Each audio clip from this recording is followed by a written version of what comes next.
guys, it's Philip coming back to you, and I wanted to talk about a little different topic today. And right now is probably a good time to mention what is probably pretty obvious, and that's that I have my arm in a sling today because on December 20th of last year, I actually had my first major weightlifting injury in almost 15 years training. I was finishing up a bench press workout on the day, doing a back off set with a weight that I've done many times before, and on the concentric portion of the 5th rep of the set, I felt what felt like a popping of bubble wrap in my pec and an actual shift in my pec that I could feel. Now, this obviously was a problem. I've had minor injuries in the past, but nothing that actually stopped me from lifting for more than a month or two.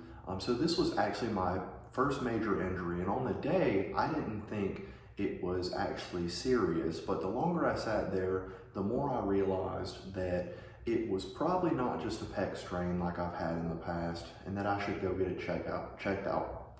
So fast forward to about 6 hours later, it's gotten really tight and I can't use my arm for really anything. So I go to the doctor, I get checked out for a possible pec tear, and after the physical examination, the physician's assistant that I was seeing for the day delivered the bad news to me and told me that it was very likely that my pec was torn.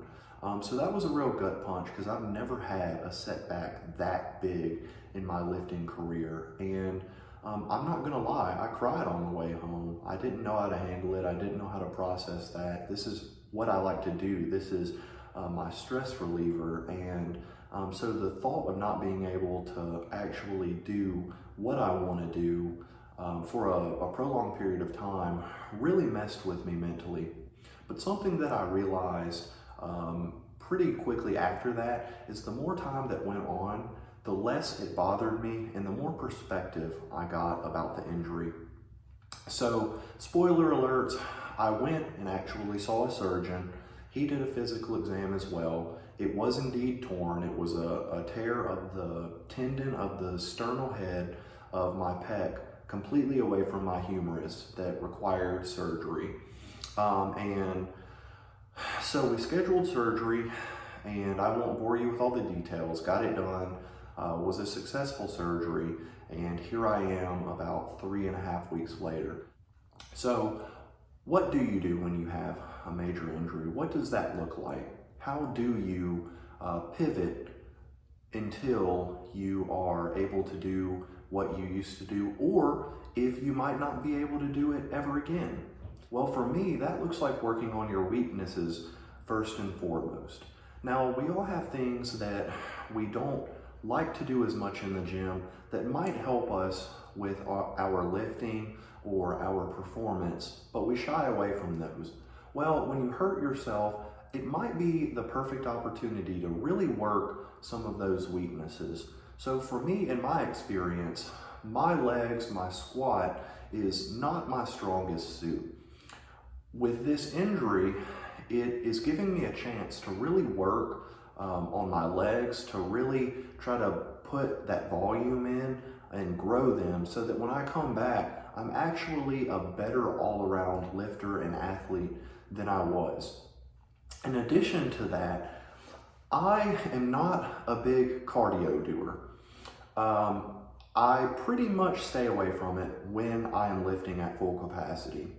So recently, I've been using this injury just as an opportunity to increase my cardio, maybe lose a little bit of weight, lean up some, and not be, that bulky power lifter type that we all know and hopefully love.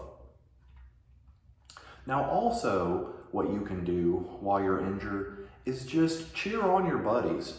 We have our lifting friends, most likely, and we have those people that we want to see succeed. Now, I'm not saying you have to go overboard and become a stalker, But there's nothing wrong in cheering them on and being happy for them when they hit PRs themselves. I myself have a few buddies that I live vicariously through right now, and I don't think that's a big problem. So I would say working out, doing what you can, what you're still able to do to work around that injury, and just interacting with those friends that you feel that lifting camaraderie with, and just cheer them on, push them to new levels, see them break plateaus and PRs, and just be that person in their corner that pushes them to where they need to be. Now, I will say that some of this advice that I've given is dependent on you still having the equipment that you need to work around that injury, and in a lot of cases, a gym membership. I still have a cheap gym membership. It's just a better way for me to do my cardio. They have commercial grade equipment. I don't have to maintain it or repair it, and it's very close to my house and very cheap. So that just makes more sense to me. They also have a lot of machines that I do not have at my house. So I really get to still hit the muscles that I need to hit with that gym membership, and it costs me about $10 a month. So if you have a home gym and you're wondering if it's worth it to still keep your gym membership, I would say that I would strongly consider keeping it if it makes sense for you, because you never know when something unfortunate might happen to you, and it's always nice to have a backup and a place that might have stuff that you don't have that you can still utilize when that hard time comes. Now, with all that being said, I hope that the information that I shared with you guys today has been helpful to somebody who might be going through a situation in their lifting career that is scary or new and novel that they don't really know how to handle. Just remember, this is something that you have not dealt with. It's uncharted territory, and just take it a day at a time. Find the wins, work on your weaknesses, just get better any way that you can. And remember, most likely it's not going to be forever. So just do what you can today to be better tomorrow. I hope this helped, and I'll catch you guys later.